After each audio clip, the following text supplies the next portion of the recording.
Bonjour à tous, chers Sherlockiennes et Sherlockiens, vous voici chez vous sur notre chaîne de podcast. Nous explorons, décryptons pour vous et avec vous, à la loupe des Sherlocks, les sujets d'actualité, concepts innovants et toutes les thématiques du secteur du voyage. Alors attachez vos ceintures, décollage imminent vers une nouvelle découverte de notre secteur passionnant du travel avec notre invité du jour.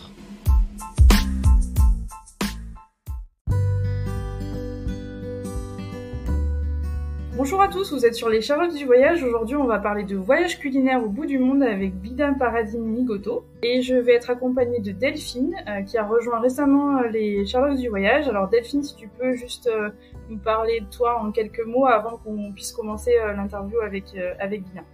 Oui, merci Mélanie. Bonjour à tous. Donc moi je m'appelle Delphine Bonte, je suis présidente de l'agence Un Petit Voyage et je crée des voyages sur mesure et sensoriels, donc des voyages immobiles ou à l'autre bout du monde. Du coup, Bina, merci d'avoir accepté notre invitation sur les Sherlocks du voyage. Avec plaisir, merci de m'avoir invitée. Est-ce que du coup vous pouvez vous présenter, qui êtes-vous et quel est votre parcours déjà pour fixer un peu le contexte du sujet? Alors moi je suis à la fois autrice et chef d'entreprise. Donc mon activité principale c'est d'accompagner des plutôt PME dans leur stratégie de croissance et en particulier dans la création d'innovations qui répondent mieux aux attentes des clients en termes de santé et de planète. Et par ailleurs, ma passion depuis toujours, c'est l'alimentation et notamment la cuisine. Et je suis autrice de plusieurs ouvrages culinaires. Le dernier en date, c'est un 10 façons de préparer le garam masala qui est paru aux éditions Les Pures à 4 mains avec Mathilde Rollinger. Et j'ai publié en octobre 2021 chez Flammarion un atlas des épices qui emmène les lecteurs à la découverte de l'usage des épices à travers le monde. Et pour ça, j'ai interviewé une 50aine de chefs dans le monde qui m'ont raconté leur tradition d'épices. Un voyage à travers la cuisine et ça nous donne déjà l'eau à la bouche. Alors, Bina, on va parler de votre projet justement, parce que du coup, vous avez plusieurs projets et votre projet du voyage culinaire au bout du monde à réaliser en moins de 80 minutes. Est-ce que vous pouvez nous parler de ce projet-là, de votre proposition de valeur, le concept et la raison aussi de sa création? Oui, alors je commence peut-être par la raison parce que je me suis rendu compte au fil des années, puisque moi je travaille vraiment depuis longtemps sur la cuisine dite du monde, les cuisines des autres pays, que les gens avaient souvent très envie de découvrir des saveurs authentiques et avaient souvent envie de faire un dîner qui les emmène en voyage, que ce soit dans une ville d'Europe, dans une ville au bout du monde, et que très souvent on est un peu impressionné à l'idée de se lancer dans la cuisine vietnamienne, indienne ou japonaise en se disant je sais pas en fait finalement est-ce qu'il faut beaucoup d'ingrédients, est-ce que c'est compliqué, donc et pourtant ça me ferait une super soirée où je pourrais épater mes amis et ma famille, les emmener en voyage et tout ça sans plomber mon bilan carbone. Donc c'est comme ça que j'ai eu l'idée, c'est vraiment de proposer ce voyage culinaire en répondant à toutes les difficultés que les gens rencontrent sur leur chemin. Le premier, c'est de dire il faut trouver plein de produits exotiques. Non, dans ma proposition, je pars des produits du marché disponibles en France, localement, et je les complète avec des épices et des aromates que peut-être vous aurez à trouver dans une épicerie exotique, mais qui sont en principe une épicerie qu'on trouve un peu partout pour finalement rendre ce voyage hyper facile. Après, je détaille aussi tout ce qu'il faut pour le faire en moins de 80 minutes, parce que mon constat, c'est que souvent, quand on se lance dans un menu, qu'on n'est pas un cuisinier aguerri, on va d'abord faire l'entrée, puis le plat, puis le dessert, et on a l'impression d'y avoir passé une demi-journée et que c'est pas forcément très satisfaisant. Moi, je vous apprends dans ma masterclass tous les trucs pour s'organiser, pour faire tout ça pour 4 personnes en moins de 80 minutes. Donc ça veut dire qu'à 18h40, vous rentrez dans votre cuisine et qu'à 20h, vous avez fini et que vous pouvez passer à table. Donc c'est adapté au marché en plus français du coup. Ah, totalement. La base des ingrédients qu'on va avoir dans chaque numéro, c'est les ingrédients locaux de saison. Et du coup, le concept, c'est de proposer justement ce voyage culinaire à travers du coup un magazine, des masterclass Alors chaque mois, il y a en effet les deux propositions. Il y a d'un côté un MOOC, donc un magazine à conserver entre le magazine et le book en anglais, qui que vous pouvez recevoir soit en numérique sur votre tablette favorite ou par la poste en papier.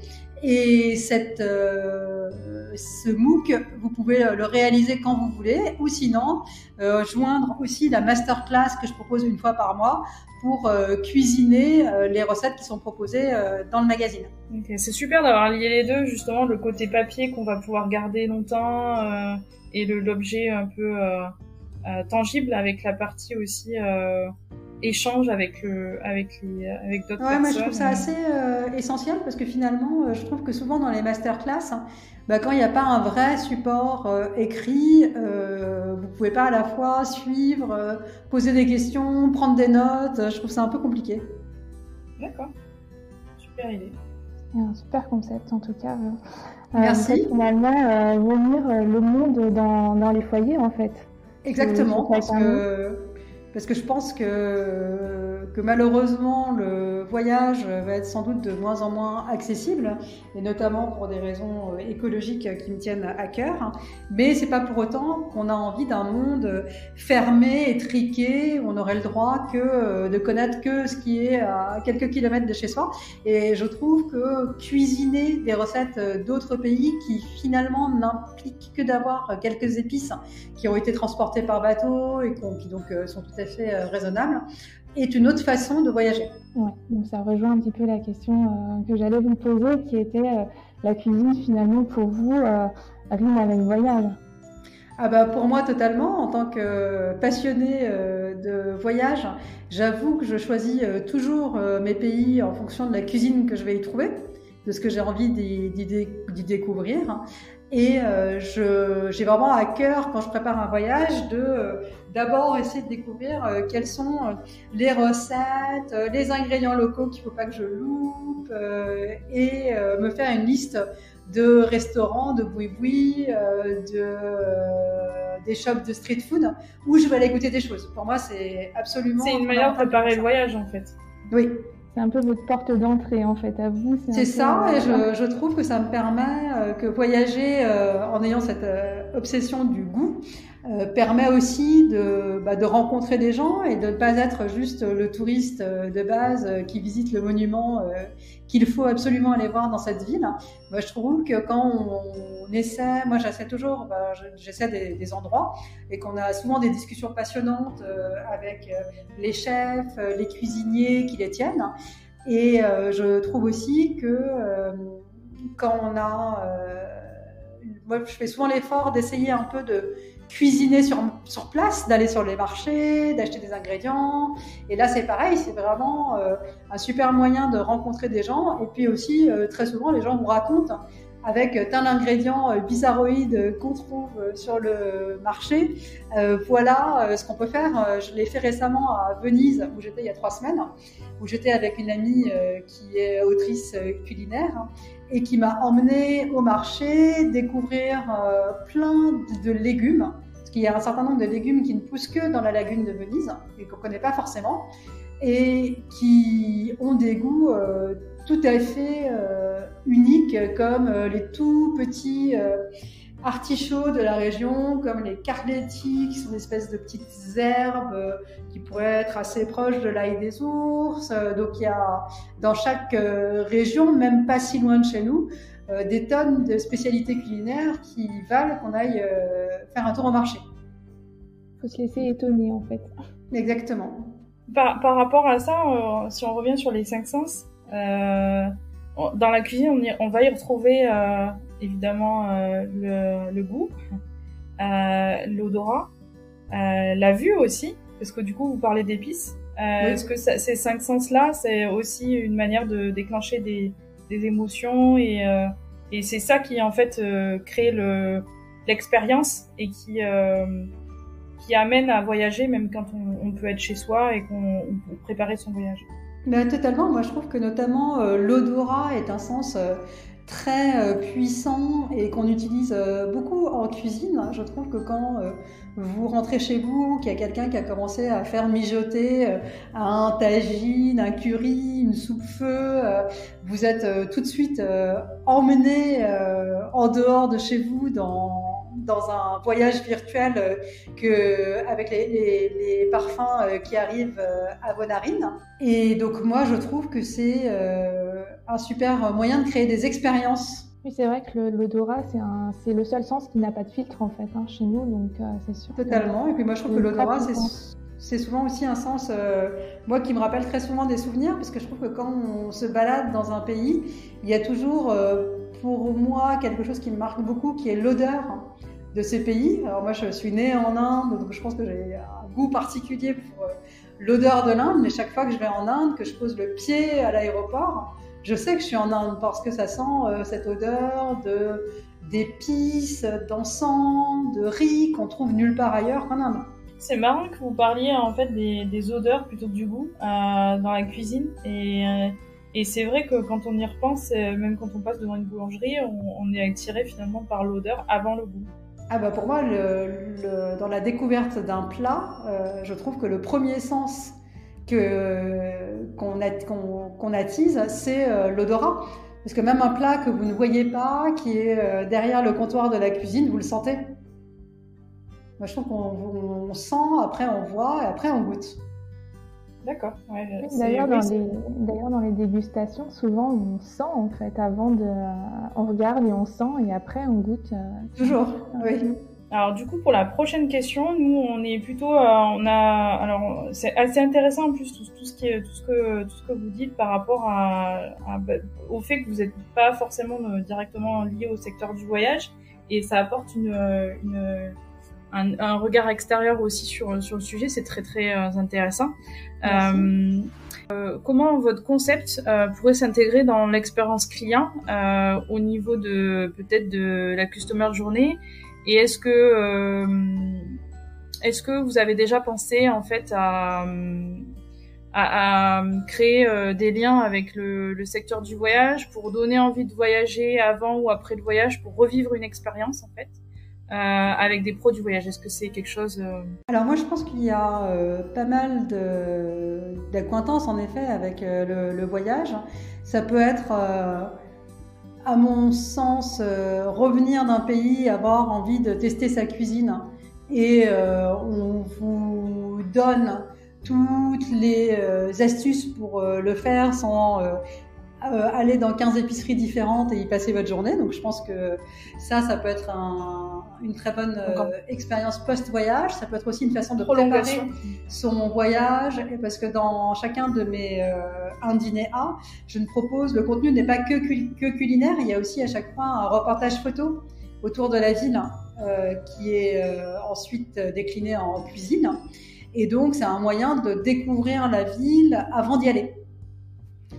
Et je pense aussi que que malheureusement on n'a jamais assez d'une vie pour faire tous les voyages qu'on souhaiterait faire, et que parfois c'est peut-être un avant-goût d'un voyage qu'on ne fera jamais. Alors ça peut être, du coup, si je résume, ça peut être de l'avant-voyage, de l'après-voyage pour prolonger le voyage. Finalement ça prolonge toute l'expérience, et aussi une manière de remplacer certains voyages qu'on ne fera pas. Oui, carrément, un voyage virtuel. Et du coup, pendant le voyage, est-ce que vous imaginez aussi, j'imagine peut-être dans la prolongation de, peut-être c'est peut-être pas quelque chose qui vous avez encore réfléchi, parce que le projet est en création, des collaborations avec des cuisiniers qui pourraient être à destination et qui pourraient prendre la suite un petit peu de votre concept. Alors c'est ce qui est prévu. Donc les premiers numéros, je les ai réalisés toute seule avec des pays où j'ai eu déjà l'opportunité de voyager et que je connais bien. Mais dans les numéros à venir, il y aura des cuisiniers invités qui donneront leur point de vue sur la ville où on va, qui soit sont originaires de cette ville, soit y habitent. Et après, moi, j'aime beaucoup demander soit à des amis qui sont soit originaires, soit qui ont habité dans le pays où je compte aller, ou à des gens qui y sont allés récemment et avec lesquels je sais que je partage un certain nombre de goûts et de valeurs, leur demander leurs bonnes adresses. Donc moi, j'ai vraiment une notion assez intime du voyage. Du coup, si on élargit un petit peu les choses, aujourd'hui, bon, on essaie les agences, etc., essayent de présenter le voyage un petit peu différemment. Et comment vous verriez finalement l'exploitation de la thématique gastronomie pas pour la présentation de voyage sur les sites de voyage, etc. Alors écoutez, je pense que dans la plupart des cas, c'est un peu une expérience que j'appellerais convenue pour le touriste qui est dans beaucoup de villes du monde. On voit ça, on voit l'endroit de street food où tout le monde va, le cours de cuisine où tout le monde va, etc. Et c'est pas forcément moi mon envie ou mon idée de la découverte. Et je préfère largement aller dans les adresses des locaux. Mais je pense qu'il y a beaucoup de gens qui ont des a priori sur ce type d'adresse, parce que je sais que j'ai plein d'amis qui vont me dire « Non, mais t'es allé manger dans ce truc, on sait pas trop si c'est propre, si c'est bien fait, si c'est ça. » En fait, vous vous en rendez compte, si les locaux, ils sont un peu mieux immunisés que vous, probablement, contre un certain nombre de bactéries, mais en général, s'ils vont dans un endroit et qu'ils y mangent régulièrement, ils en attendent une certaine qualité, même sanitaire. Et donc moi, j'adore aller dans les boui-boui, dans les échoppes de street food. C'est là où je trouve qu'il y a à chaque fois des expériences incroyables à faire en termes de goût. Moi, je me souviens en Inde, par exemple, sur une plage où il y avait une queue devant un petit monsieur qui faisait des samosas, ces petits triangles farcis indiens. Je me suis dit, tiens, c'est rigolo qu'il y ait autant de monde, je vais les goûter. Et en effet, les samosas étaient dingues bons. Et je crois qu'il y a plein de gens qui n'auraient pas fait le pas de goûter. Je rebondis là-dessus, c'est hyper intéressant votre vision, moi je trouve ça hyper intéressant cette vision-là. Et en fait, ça rejoint aussi les nouvelles... Nous, on avait reçu sur les Charlottes du voyage quelqu'un qui s'appelle Maxime Besny et qui a monté une société qui s'appelle Very Local Trip, où justement son concept il est un peu différent de ce que fait la profession de manière plus générale. Avec en fait le voyage se fait avec un local sur place. En fait, c'est les locaux qui il y a une mise en relation des voyageurs avec les locaux sur place dans son concept. Et en fait, c'est les locaux qui vous font visiter les destinations. Et c'est un nouveau concept qui marche très très fort et qui sort un peu des sentiers battus. Et finalement, ce qui revient dans ce que j'entends de votre discours, c'est que il y a un besoin de la part des voyageurs de retrouver cet aspect un peu social et de voyager pour rencontrer des gens et de pas forcément que ce soit un peu plus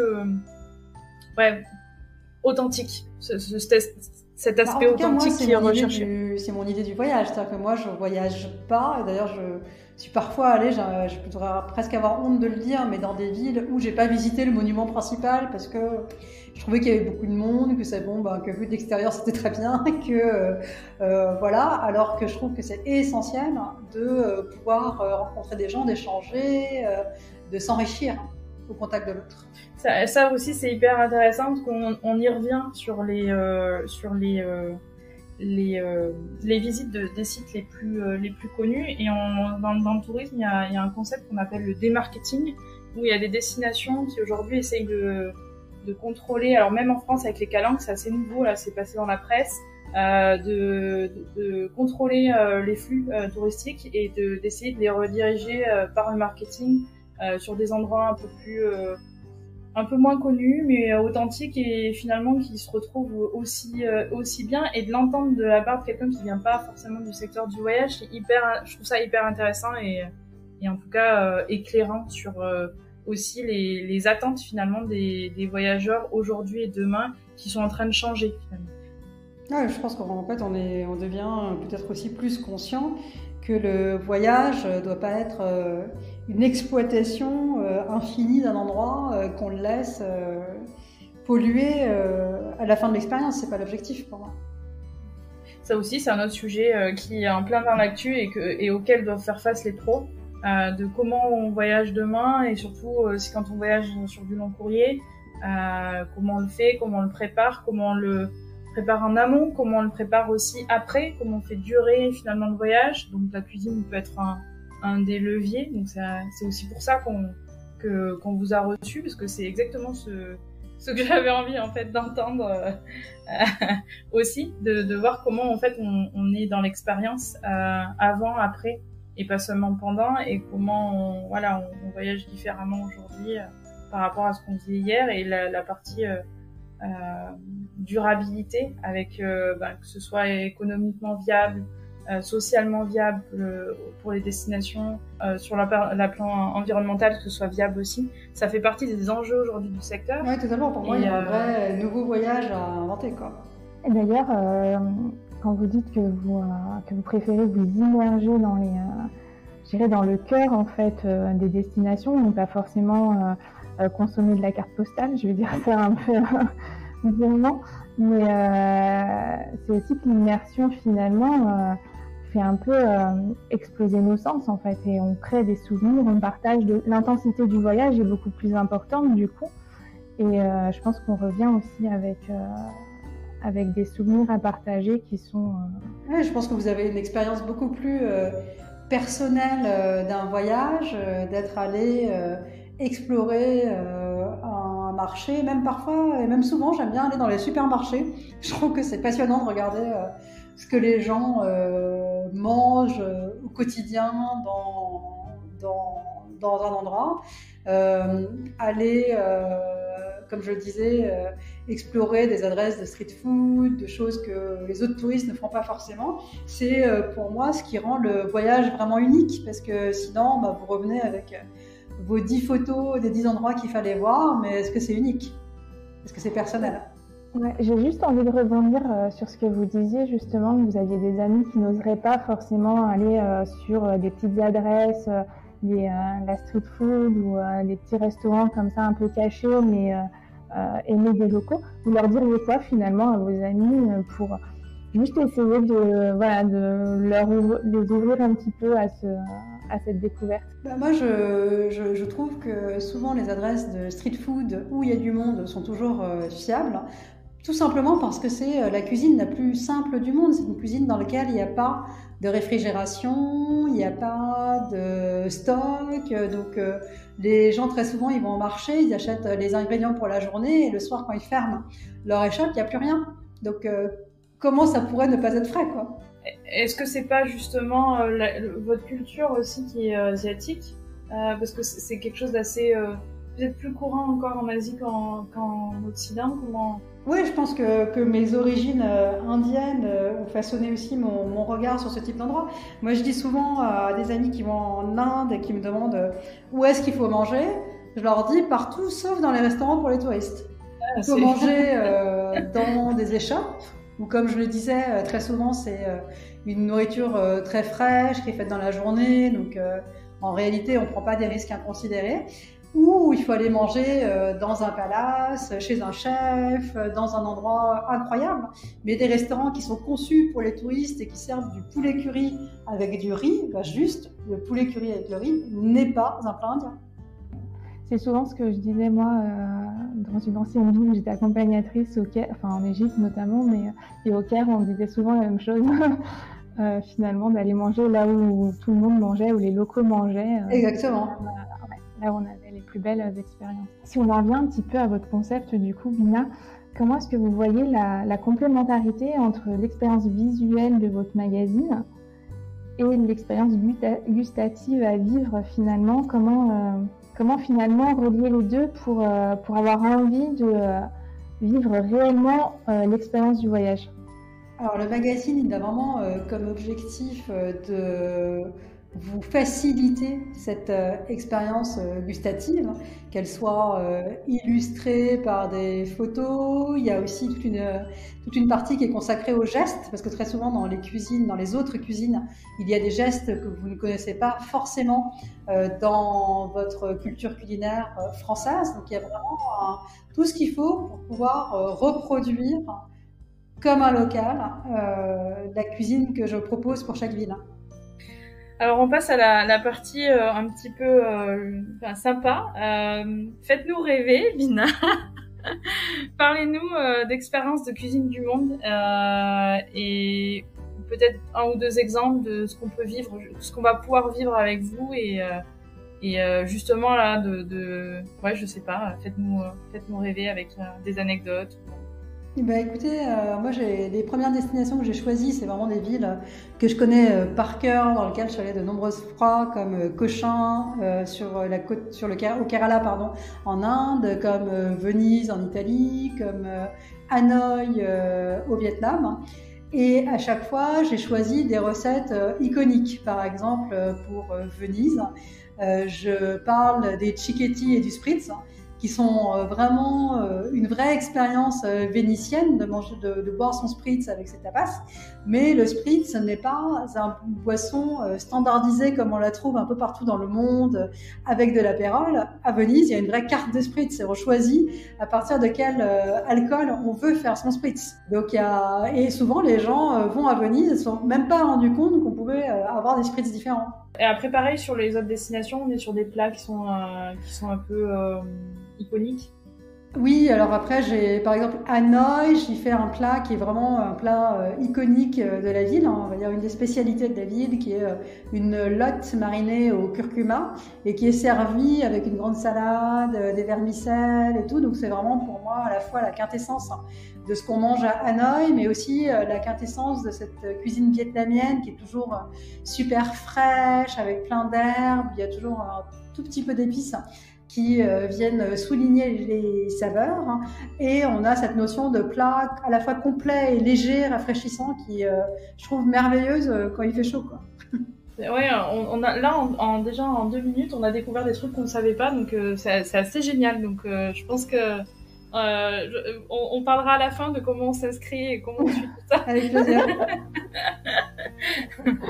La cuisine, ça fait quand même partie essentiellement des expériences qu'on peut vivre au jour le jour, hein, et puis dans le voyage notamment. Et de manière plus générale, comment vous pensez que les expériences en fait vont pouvoir venir, je dirais, supplanter les voyages carte postale, hein?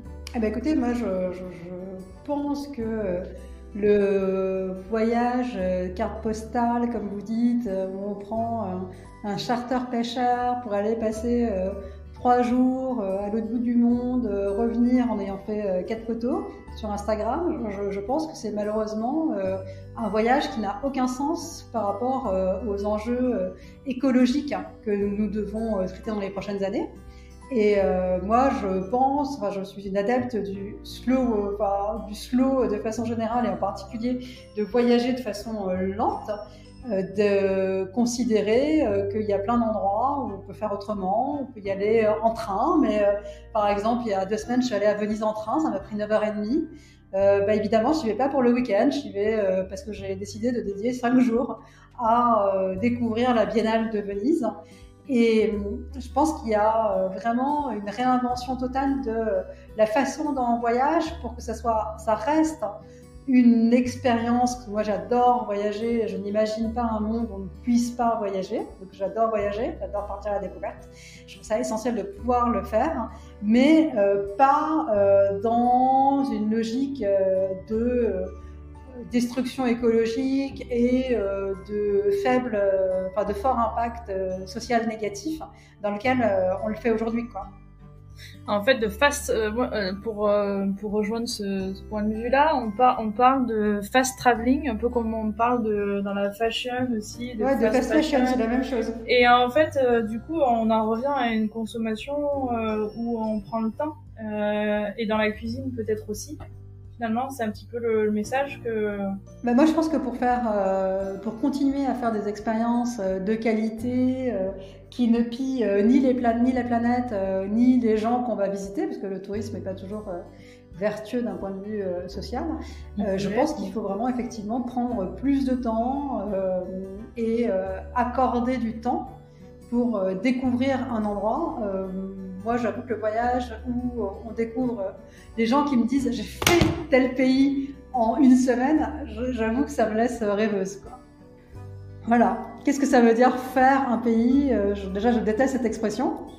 Je trouve que c'est l'antithèse de découvrir quelque chose, de vivre quelque chose, d'être dans l'expérience. Et donc, moi, c'est pas du tout mon idée du voyage. C'est pas comme ça que je pratique le voyage aujourd'hui. C'est peut-être aussi un moyen de redécouvrir ou de remettre en valeur aussi les circuits courts et les pépites locales. Ça permet d'aller à la rencontre de nos producteurs locaux. Totalement. C'est vrai que dans la Drôme, on est très chanceux parce qu'on a beaucoup de producteurs locaux de grande qualité. Alors justement, pour vous, la cuisine et le voyage, c'est à quelle échelle? Un moyen d'aller au bout du monde, du coup, ou aussi... je précise que vous êtes dromoise. Ici, on a Anne-Sophie Pic, la chef la plus étoilée du monde, et énormément de producteurs. La Bio-Vallée, la food ici, c'est une évidence dans la Drôme. Je pense que pour vous, vous ressentez aussi... je dirais même que c'est la raison pour laquelle je me suis installée. Est-ce que, du coup... outre parce qu'on a parlé beaucoup en fait de la gastronomie dans le cadre de voyages lointains, on parle aussi beaucoup en ce moment de ce qu'on appelle le staycation, c'est-à-dire redécouvrir un peu son environnement local. Et du coup, on voulait aborder ça avec vous.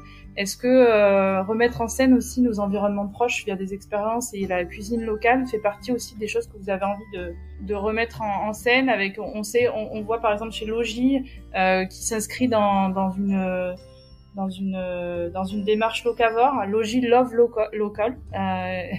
Donc c'est leur motto, avec des devises un peu qui reviennent là-dessus. Comment vous inscrivez-vous là-dedans et comment vous voyez le tourisme local et la food au point de vue local?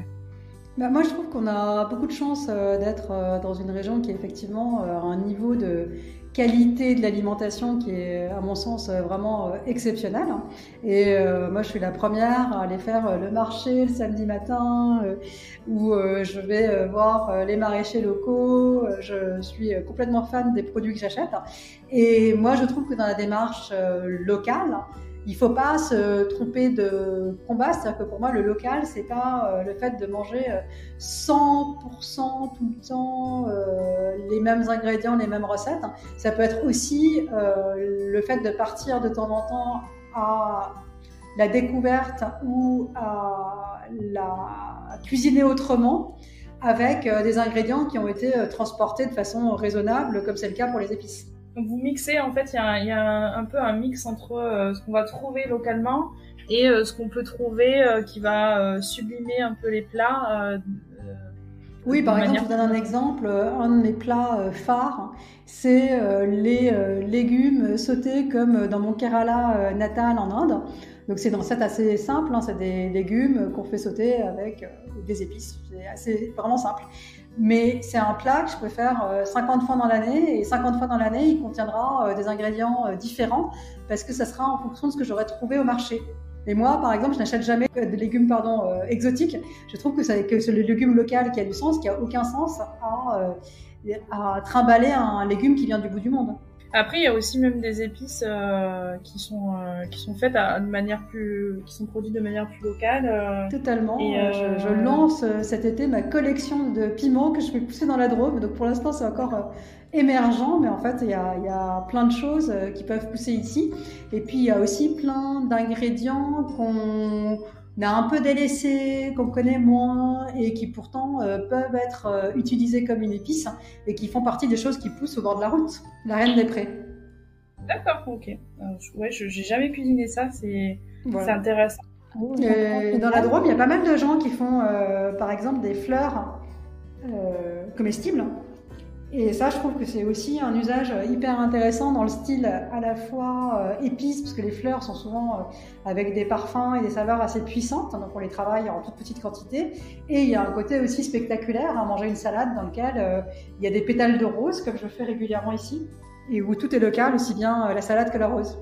On a le safran aussi, nous à côté de chez. Ouais, totalement. Nous, j'ai découvert ça récemment que à quelques kilomètres de chez moi, je trouvais une agricultrice qui faisait des légumes et qui faisait aussi une petite production de safran, et qui nous a expliqué parce que du coup dans la Drôme il y a quelque chose que j'adore qui s'appelle de ferme en ferme, qui est fait chaque année, où on va à la découverte un peu des producteurs locaux et on découvre finalement qu'il y a des choses qui se passent à côté de chez soi dans la food et qu'on n'imagine pas. Et en fait, les agriculteurs expliquent aux gens quoi consommer, c'est quoi le safran, comment reconnaître lesquels sont bons, moins bons, dans le ne pas se faire avoir aussi. Et donc c'est assez intéressant de s'apercevoir que finalement il y a des choses qui se passent qu'on n'est pas forcément au courant. Et voilà. Et d'ailleurs, je sais pas si vous avez prévu de faire aussi des masterclass sur les régions de France. Non, ça pourrait être une autre idée à décliner, mais c'est pas prévu pour le moment, parce que j'ai déjà de quoi faire avec les villes du monde. Alors pour rester dans la food et le tourisme local en Drôme, j'imagine que vous connaissez la BioVallée, qui est un modèle de développement territorial à la fois sur la food, mais aussi sur les hébergements éco-responsables en Drôme. Quel est votre avis sur cette approche innovante de mise en valeur d'un territoire autour d'un label comme celui-là?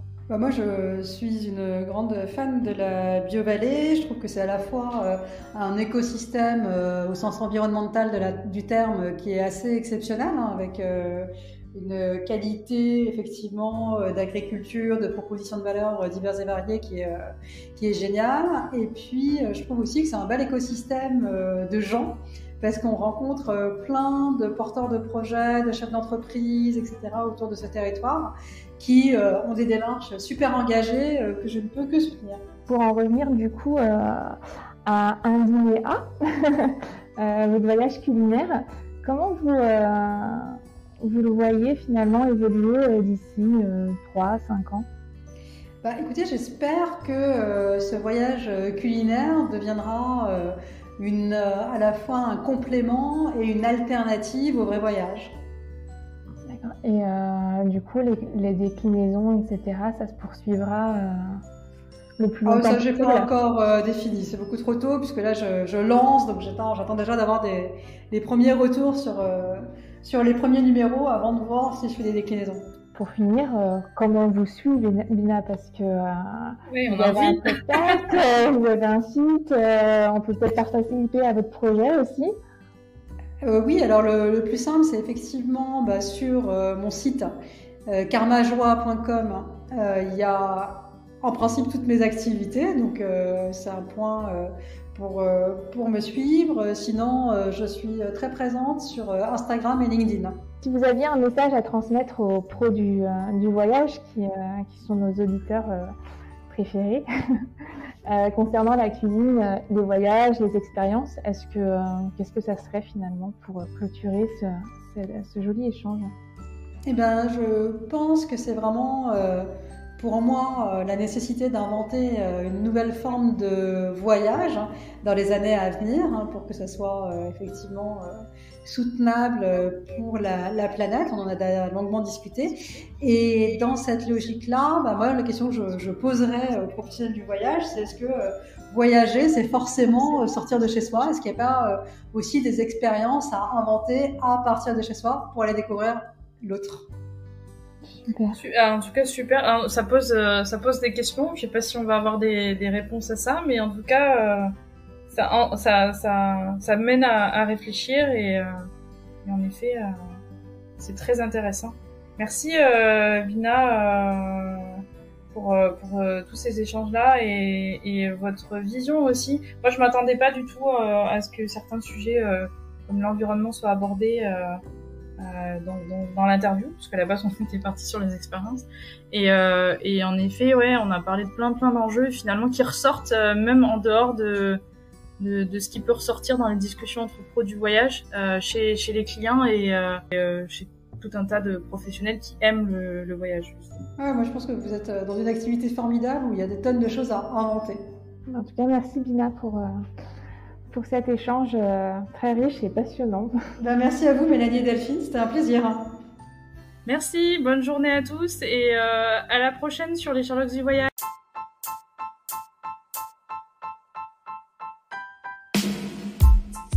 Chers Sherlockiennes et Sherlockiens, merci de nous avoir écoutés. Vous avez aimé cet épisode? Cela vous a été utile? Alors aidez-nous à diffuser ce podcast autour de vous.